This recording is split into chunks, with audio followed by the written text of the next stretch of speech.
I have the statement which was requested, and the response is as follows, Honorable Speaker, that the ministry is aware that in the 1980s and the early 1990s, the government had embarked on the oil exploration activities in the northern region of Kenya, namely parts of the present Wajir and Marsabit counties. The findings from the exploration indicated that there was no oil deposits of economic viability to justify further drilling activities. Thereafter, the National Oil Corporation of Kenya required the oil exploration companies to decommission their activities after closure of their drilling exercise. At the time of the exploration, Honorable Speaker, there was no legal framework to support the environmental impact assessment report, and therefore no AIE was conducted. Honorable Speaker, the MCA Act came into being in 2000, and this was happening in the 1980s and 1990s. In January 2004, media reports emerged about the possible water poisoning in northeastern Kenya when the Nation newspaper published the death of over 7,000 livestock which had died after drinking water from a borehole in Kargi area of Marsabit County.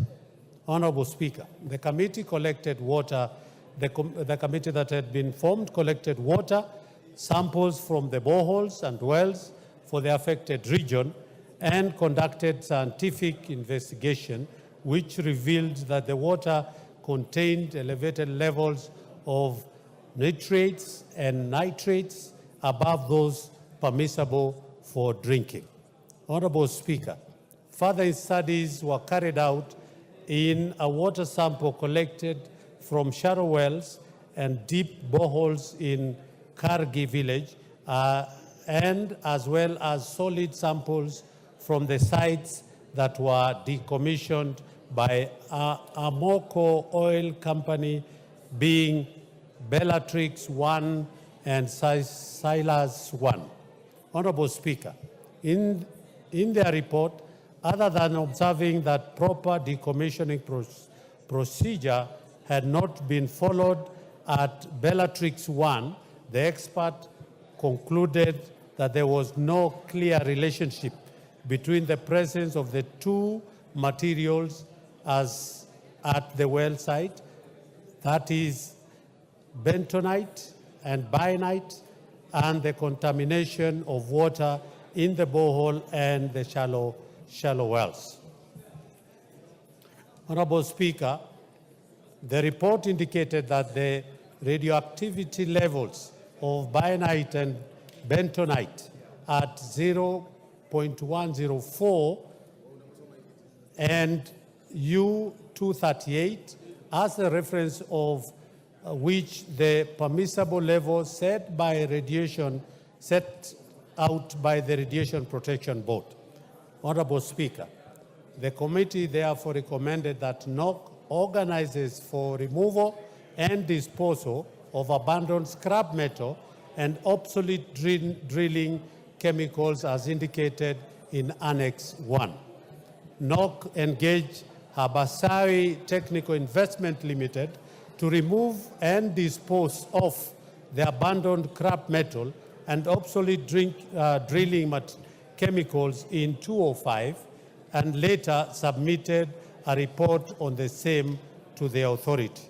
All the time during the said exercise, NOC was in constant communication with the authority through correspondence while sharing information on the process made at the site. Honorable Speaker, the task force collected fresh water from samples from shallow wells and boreholes together with abandoned drilling chemicals for analysis. Their report also concluded that the water had concentration of sulfites, acetics, nitrites, nitrates above the permissible level for drinking water. The task force recommended short-term action at Kargri to include: 1, removal of bentonite at the Bellatrix 1 oil exploration well, provision of alternative sources of water to the locals, and 3, the need to carry out studies on the cancer cases. Honorable Speaker, in an endeavor to dispel the fears of dumping of toxic and carcinogenics, NEMA organized for dissemination of information among local communities on the finding of various investigations carried out within the region. Honorable Speaker, NOC carried out detailed assessment of the requirement of disposable bentonite at Bellatrix 1 well, including the estimated cost of works at the site. The assessment indicated that there was no appropriate 1,000 tons of bentonite at Bellatrix 1, and NOC was expected to propose to NEMA the disposal options for the ease of collaboration. After careful evaluation of the disposal options proposed by NOC, NEMA approved and proposed options under the following condition. 1, NOC undertakes an environmental impact assessment on selected site, incorporating risk assessment and management. And I want to say that, Honorable Speaker, in Annex 4, we have an EAI report license that is annexed under Annex 4. 2, NOC ensures the provision of remediation, post-care and maintenance plan. And Honorable Speaker, this one I have confirmed with the ministry, it has not been done. NOC notifies NEMA on completion of remediation works and submit a remediation report for evaluation, and that the sampling and analysis of appropriate parameters must be provided. And lastly, under 4, NOC involves the community and or project affected persons during the execution of remediation, post-care and maintenance. Honorable Speaker, NOC submitted the environmental impact assessment report on the disposal of bentonite at one of the sites to NEMA. NEMA reviewed the AIE, reported and issued NOC with a license number, AIE license number NEMA /AIE PSL 15977, issued on the 20th December 2021, and I had earlier indicated under Annex 1. I must say I'm surprised because the statement does not address the questions I raised. It's a clear case of evasion. It beats about the bush, and this is a challenge we have had with successive Kenyan governments over the years when it comes to atrocities committed against the people of northeastern Kenya. What I had sought to know from the committee was about the alleged dumping of nuclear and toxic waste in northeastern Kenya, something that has, according to the people of that part, given rise to the number of cancer patients in the region. It's a number that keeps increasing. There have been a number of environmental degradation and issues related with this issue. And what I had sought from the committee was if it could undertake an inquiry into the illegal dumping of hazardous nuclear waste in northeastern part of Kenya, including the environmental effects and the association with high cases of cancer reported in that part of the country. I had also wanted the ministry, from the ministry, to state what measures it had put in place, that the residents of the region whose land was illegally used for dumping hazardous nuclear waste and whose health had been adversely affected by the harmful chemicals, and that they are fully compensated. I had also sought what regulatory measures the government had put in place to ensure that all hazardous waste and material, including nuclear waste, are securely disposed without causing harm to humans, animals, and the environment. Honorable Speaker, this is a grave matter that needs to be dealt with the seriousness it so much deserves. Gikaria. Honorable Speaker, this statement was sought under Standing Order number 44 2C for the purpose of the toxic waste that was dumped in the early 90s, 80s and 90s. And to be honest, Honorable Speaker, when I read the request by the member under Roman 1, Roman 2, and Roman 3, it is true, Honorable Speaker, other than only Roman 1, that is where we have given a lot of emphasis, not concentrating on Roman 2, where he sought whether there were any compensation, and lastly, Roman 3, where he has requested. And to be honest, Honorable Speaker, this House has passed so many ratifications that we have had on these hazardous waste, the mercury issue, the Manimeta Convention, and so many, and that is what we expected in this statement as a response. So I totally request, Honorable Speaker, that if the member is dissatisfied, as he has indicated, as a committee, we can make an inquiry ourselves. Thank you, Honorable Speaker, and for granting me this opportunity. Honorable Speaker, this issue of the toxic waste, as the chair of the committee has actually confirmed that the response is not really what we expected. Honorable Speaker, I want to urge this House, and with your indulgence, that we form a special select committee of Parliament to look into this matter, because that is the only way we can get to the bottom of this matter. Major Bashir, you know what to do. If you want a select committee, bring a motion. I will. Thank you very much. Yes, we cannot form a select committee by your intervention. Thank you very much, Honorable Speaker. We will do that necessary and ensure that we bring a motion to have a select committee so that this matter is dispensed with once and for all. The lives of the people of northern Kenya and Kenyans at large is at risk because of what has been done in the previous years, that issues of drilling of wells, oil, and so forth have happened. And it's important that we have a conclusion on this matter. So I will, in my capacity as the chair of the parliamentary group, bring a motion to have a select committee. Mr. Speaker, I think the issue raised by the MP for Wajir South is a very important issue.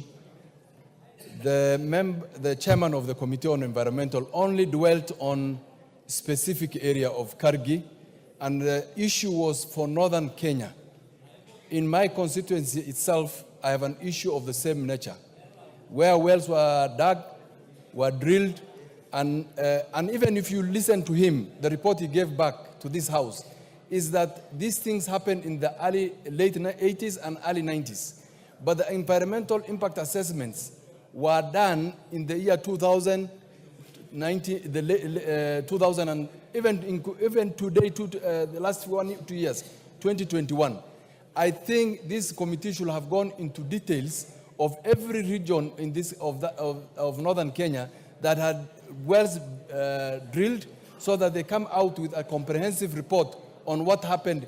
Mr. Speaker, our people are in fear.